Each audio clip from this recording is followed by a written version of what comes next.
Halo pemirsa, selamat datang di Kabar Parlemen, di mana kami akan menyampaikan kabar selama sepekan tentang kegiatan dan keputusan di DPR Republik Indonesia. Saya Sanas Kairus akan menemani Anda. Berikut berita selengkapnya.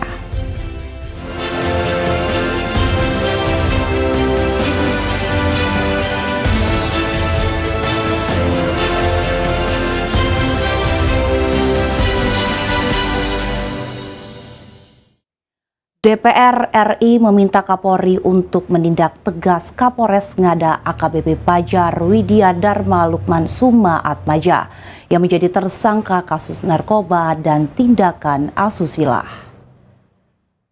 Namanya juga puasa-puasa kan harus bercanda sedikit.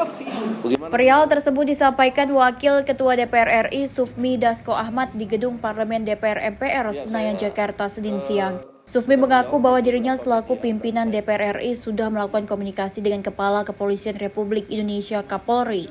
Dan untuk penanganan kasus ini, Kapolri berjanji akan bertindak dengan tegas terhadap pelaku. Diberitakan sebelumnya bahwa Fajar diduga telah melakukan pelecehan seksual terhadap 3 anak di bawah umur dan 1 orang dewasa. Fajar juga telah ditetapkan polisi sebagai tersangka penyalahgunaan narkoba. Saat ini Fajar telah ditahan di rumah tahanan Rutan Barreskrim Polri. Ya, kalau khusus untuk kasus itu kami selaku pimpinan DPR sudah melakukan komunikasi dengan Kepala Kepolisian Republik Indonesia, menyampaikan aspirasi dari teman-teman Komisi 3 DPR untuk kemudian pihak kepolisian, dan tentunya sudah dijawab juga oleh Kapolri bahwa Kapolri dalam hal ini akan bertindak tegas dalam menyelesaikan kasus ini baik dari sisi etika maupun pidananya. Demikian. Oke? Wakil Ketua DPR RI Sufmi Dasko menyampaikan bahwa dalam waktu dekat pemerintah tidak akan melakukan resapel terhadap menteri di Kabinet Merah Putih. Pimpinan DPR. Perihal tersebut disampaikan Wakil Ketua DPR RI Sufmi Dasko Ahmad di Gedung Parlemen DPR MPR Senayan Jakarta Senin siang. Sufmi juga mengaku bahwa dirinya telah melakukan konfirmasi kepada pemerintah tentang isu yang beredar terkait resapel menteri di Kabinet Prabowo Gibran, termasuk nama Menteri Keuangan Sri Mulyani yang disebut-sebut termasuk menteri yang akan diresapel. Dan Sufmi menegaskan untuk saat ini pemerintah belum ada rencana untuk melakukan resapel kabinet. Bahwa sejak beredarnya isu ada resapel beberapa menteri, termasuk Ibu Sri Mulyani, bahwa pemerintah dalam waktu dekat, dalam hal ini Presiden, belum ada rencana melakukan resapel. Natasha Alko, Dewa, Adi Chandra, Berita Nasional TV. Wakil Ketua DPR RI Sufmi Dasko Ahmad menyanggah bahwa revisi Undang-Undang Nomor 34 Tahun 2004 tentang TNI tergesa-gesa atau dikebut. Dasko menegaskan Undang-Undang TNI sudah berjalan sejak beberapa bulan yang lalu dan sudah masuk ke dalam prolegnas prioritas. Dewan Perwakilan Rakyat Indonesia memberikan keterangan usai ramainya kritik publik atas revisi Undang-Undang TNI. Dalam konferensi pers di Kompleks Parlemen Senayan Jakarta pada Senin pagi, Dasko membantah bahwa rapat pembahasan revisi UU TNI yang dilakukan Komisi 1 DPR digelar secara diam-diam dan terburu-buru. Ia memastikan meski rapat digelar di Hotel Fairmont, namun rapat tetap digelar secara terbuka, dan Dasko menjelaskan rapat yang seharusnya diselenggarakan 4 hari dipersingkat menjadi 2 hari. Hal tersebut dilakukan demi efisiensi anggaran. Lebih lanjut, Dasko menyebut ada 3 pasal yang masuk dalam revisi UU TNI, yakni pasal 3, pasal 53, dan pasal 47. Di mana pasal 3 dalam UU TNI mengatur kebijakan dan strategi pertahanan, pasal 53 mengatur tentang usia pensiun. Salah satunya mengatur adanya kenaikan batas usia pensiun antara 55 tahun sampai dengan 62 tahun. Dan pasal 47 mengatur tentang penempatan prajurit aktif. Dalam pasal 47 menyatakan bahwa prajurit dapat menduduki jabatan sipil lain setelah mengundurkan diri atau pensiun dari dinas aktif keprajuritan. Yang pertama saya sampaikan bahwa tidak ada kebut-mengebut dalam undang-undang revisi undang-undang TNI. Seperti kita tahu bahwa revisi undang-undang TNI ini sudah berlangsung dari berapa lama ya? Berapa bulan lalu. Dan itu kemudian dibahas di Komisi 1, termasuk kemudian mengundang partisipasi publik. Pemirsa, Wakil Ketua DPR Supmi Dasko Ahmad mengatakan pihaknya telah melakukan pertemuan dengan pemerintah untuk membahas pengangkatan CPNS dan PPPK pada tahun ini. Wakil Ketua DPR Supmi Dasko mengungkapkan Menteri Pendayagunaan Aparatur Negara dan Reformasi Birokrasi atau Menpan RB bersama Badan Kepegawaian Negara BKN akan memberikan pengumuman terkait pengangkatan CPNS dan P3K pada pukul 13 waktu Indonesia Barat siang ini. Dasko mengatakan sedikit perubahan pengumuman pengangkatan CPNS dan P3K 2024 pada Oktober 2025. Untuk CPNS dan Maret 2026 untuk P3K. Dasko ingin pemerintah sepakat pengangkatan CPNS dan P3K akan diselesaikan serentak pada 2025 dan akan mengusahakan pengangkatan CPNS dan P3K dilakukan secara serentak. Kami minta supaya pemerintah mempercepat pendataan, melakukan simulasi-simulasi untuk kemudian bisa dipercepat. Dan alhamdulillah pada waktu itu sudah disampaikan bahwa pemerintah akan mengusahakan bahwa secara serentak. Dari Jakarta, Berita Nasional TV melaporkan. Informasi berita lainnya akan kami sajikan usai jeda berikut ini. Tetaplah bersama kami di Kabar Parlemen. Supaya pemerintah mempercepat pendataan, melakukan simulasi-simulasi untuk kemudian bisa dipercepat. Dan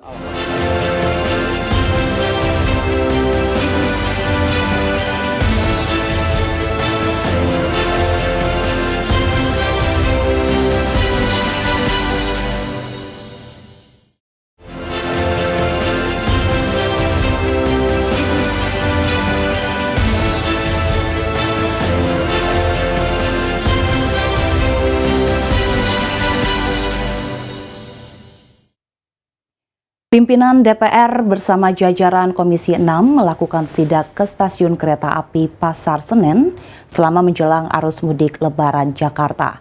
Sidak ini guna memastikan kelayakan berbagai fasilitas stasiun agar dapat memberikan kenyamanan kepada para masyarakat yang ingin melakukan perjalanan mudik menggunakan transportasi kereta api. Menjelang Lebaran Idul Fitri, pimpinan DPR bersama Komisi 6 melakukan sidak ke stasiun Pasar Senen Jakarta pada Senin sore. Sidak jajaran parlemen ini untuk memastikan kelayakan dari berbagai sektor fasilitas seperti kebersihan toilet, musola, dan sarana peron. Bahkan Dewan Perwakilan Rakyat juga mengapresiasi kereta api di Indonesia yang melayani serta memberikan kenyamanan bagi para penumpang yang melakukan perjalanan ke kampung halaman. Oleh karena itu, DPR berharap Kereta Api Indonesia tetap harus dapat meningkatkan pelayanan untuk para penumpang. terima kasih rekan-rekan media sekalian. Ini menjelang buka puasa, semangat kita pantang surut. Tadi kami dengan teman-teman dari Komisi 6 bersama pimpinan dan anggota serta ditemani oleh jajaran kereta api telah melihat masyarakat yang akan mudik maupun masyarakat yang bepergian keluar kota Jakarta. Dan kami lihat bahwa pelayanan dari kereta api, kami melihat kereta apinya, terutama kereta api buatan industri kereta api kita, itu tidak kalah dengan kereta api dari luar negeri. Dari sisi kebersihan, kenyamanan, dan juga mungkin tadi ketepatan waktu dan keamanan, kita berikan apresiasi kepada Kereta Api Indonesia. Dari Jakarta, Alko Acan mengabarkan. Berita selanjutnya, perdagangan pasar modal di PT Bursa Efek Indonesia dibekukan sementara atau trading halt akibat penurunan indeks harga saham gabungan sebesar 5% pada Selasa 18 Maret 2025. Melihat kondisi itu, Wakil Ketua DPR RI Supmi Dasko Ahmad melaksanakan kunjungan langsung ke kantor Bursa Efek Indonesia Jakarta Selasa siang. Dasko datang bersama sederet anggota Komisi 11 DPR pada pukul 13.40 waktu Indonesia Barat. Dasko datang bersama Ketua Komisi 11 DPR Misbahun, Wakil Ketua Komisi 11 Muhammad Hekal Wihadi Wiyanto, Putri Komarudin, dan Fauzi Amro. Dasko disambut oleh Direktur Utama BEI Iman Rachman dan jajaran direksi BEI. Dalam kunjungan ini, Dasko meminta pasar dan masyarakat untuk tidak terlalu merisaukan masalah tersebut. Ia mengatakan pemerintah dan DPR akan bahu-membahu mengatasi masalah itu sehingga pasar bisa cepat stabil. Koreksi indeks harga saham gabungan IHSG terpangkas pada sesi 2 hari ini, Selasa 18 Maret 2025. Per pukul 13.35 waktu Indonesia Barat, IHSG tercatat bertengger di level 6.148,1, turun 5%.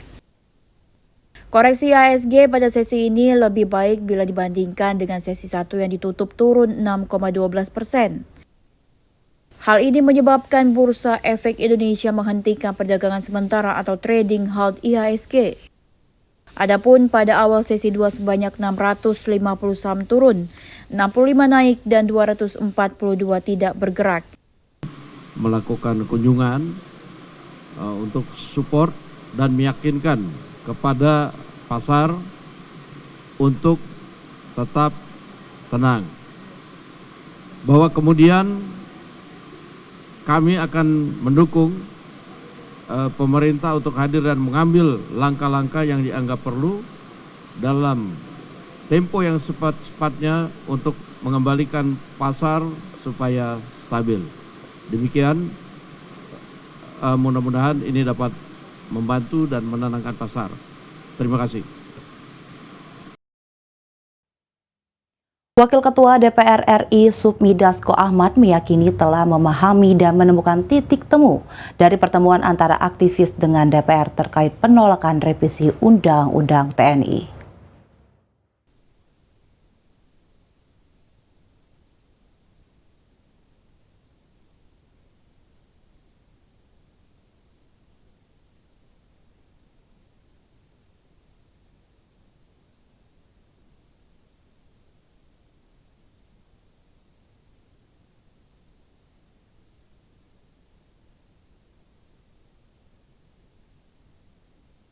Revisi undang-undang, demikian. Nanti kalau poin ini nanti dari pimpinan Komisi 1 dan teman-teman koalisi masyarakat sipil yang akan menyampaikan di sini. Oke? Oh, saya nggak tahu ya tadi. Itu memang begitu dari tadi. Tapi nggak ada masalah kok itu tadi. Ya. DPR memberikan penjelasan.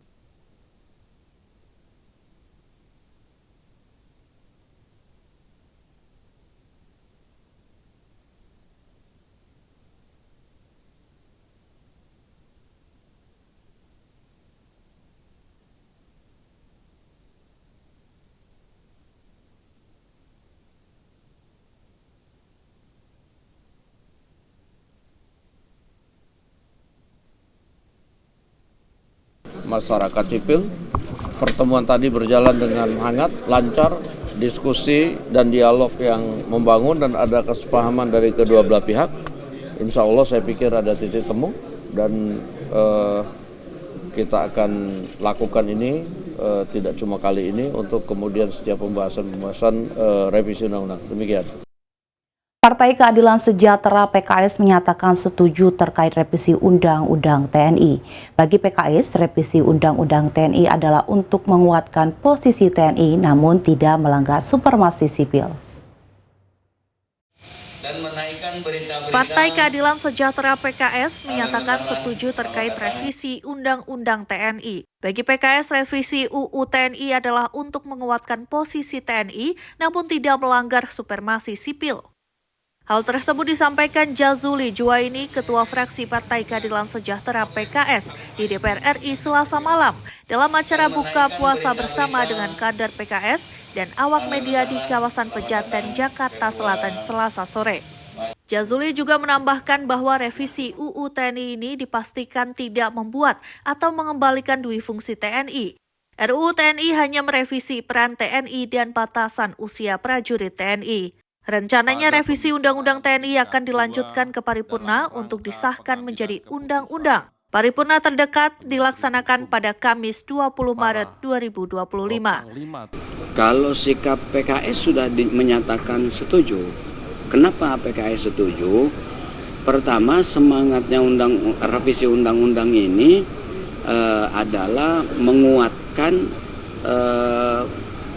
posisi Tentara Nasional Indonesia.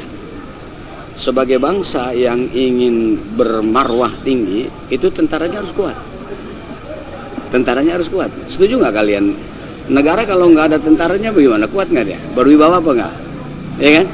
Tentara harus kuat. Nah, tetapi tentara kuat itu tidak boleh melanggar supremasi sipil. Seperti apa yang terjadi masa lalu, oke lah, kita tidak perlu bahas. Nah, revisi ini itu dari sisi pasal yang kita rubah, dipastikan tidak ada kembalinya duit fungsi TNI atau militer, dan tidak ada lagi nanti militer atau tentara itu menguasai seluruh nada. Dari Jakarta, Galuh Anggara, Mahendra Dewa, Berita Nasional TV. Informasi berita lainnya akan kami sajikan usai jeda berikut ini. Tetaplah bersama kami di Kabar Parlemen.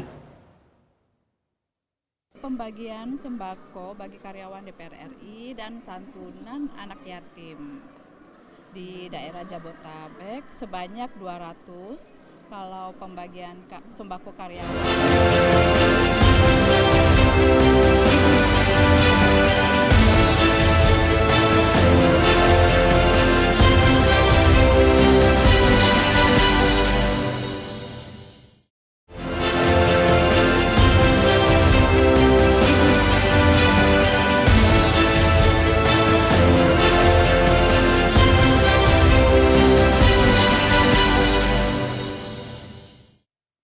Pengurus Persaudaraan Istri Anggota DPR RI gelar santunan anak yatim dan membagikan sembako untuk para karyawan DPR RI di Aula Pustaka Loka Nusantara 4 Kompleks Parlemen Senayan pada Senin siang.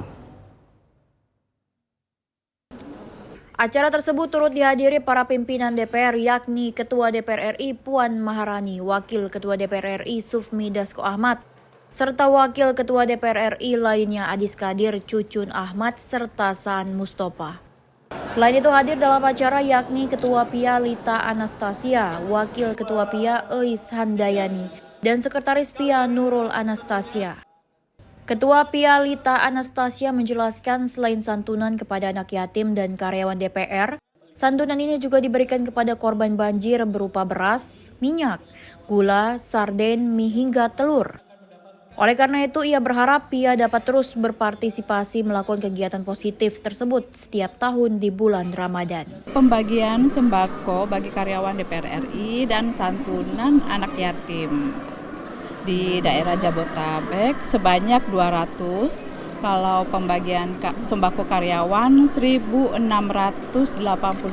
Itu kepedulian kita, ibu-ibu PIA, untuk korban-korban musibah banjir yang baru-baru ini. Jadi kami menyumbang sebanyak 2 titik lokasi 475 sembako di tiap lokasinya. Dari Jakarta, Alko Dewa, Berita Nasional TV mengabarkan. Ketua DPR RI Puan Maharani meminta masyarakat untuk tidak berprasangka buruk terhadap revisi Undang-Undang Tentara Nasional Indonesia yang baru saja disahkan menjadi undang-undang pada Kamis pagi. Perihal tersebut Puan sampaikan dalam konferensi pers usai jalani sidang paripurna di Kompleks Parlemen Senayan Jakarta pada Kamis pagi. Puan menyoroti 3 poin utama dalam revisi Undang-Undang Nomor 34 Tahun 2004 tentang TNI yang menjadi sorotan publik. Ia menegaskan tidak perlu khawatir perihal hal tersebut. Lebih lanjut, Puan juga mengatakan bahwa DPR siap menjelaskan apabila masyarakat masih memiliki kekhawatiran atau mencurigai adanya ketidaksesuaian dalam RUU TNI. Jadi kami berharap dan menghimbau adik-adik mahasiswa yang saat ini mungkin masih belum mendapatkan penjelasan atau keterangan yang dibutuhkan. Nanti kami siap untuk memberikan penjelasan bahwa apa yang dikhawatirkan, apa yang dicurigai, bahwa ada berita-berita yang kemudian revisi Undang-Undang TNI ini tidak akan sesuai dengan yang diharapkan, insya Allah tidak. Dan kami juga berharap bahwa revisi Undang-Undang TNI yang kemudian yang tadi sudah disahkan adalah nantinya ke depan akan bisa bermanfaat bagi pembangunan bangsa dan negara. Acan Dewa Berita Nasional TV mengabarkan. Ketua DPR Puan Maharani angkat bicara mengenai penemuan 59 titik ladang ganja di kawasan Taman Nasional Bromo Tengger, Semeru. Ia mendesak aparat penegak hukum untuk mengusut kasus tersebut secara tuntas. Penemuan 59 titik ladang ganja di kawasan Taman Nasional Bromo Tengger, Semeru menjadi sorotan publik dengan luas lahan yang bervariasi. Menanggapi hal ini, Ketua DPR Puan Maharani mengatakan bahwa dirinya telah meminta aparat penegak hukum untuk dapat menindaklanjuti penemuan ladang ganja itu. Oleh karena itu, Puan berharap hal tersebut tidak akan terulang lagi. Ya, terkait dengan hal itu, karena memang ini baru ditemukan, harusnya hal itu tidak boleh terjadi dan saya minta kepada aparat penegak hukum untuk menyelidiki, menindaklanjuti dan membongkar dari mana dan kenapa itu bisa terjadi. Demikian kabar parlemen telah menemani Anda. Terus saksikan tayangan-tayangan menarik di Berita Nasional TV. Saya Sanas Kairus beserta kru yang bertugas pamit undur diri. Selamat pagi dan happy weekend.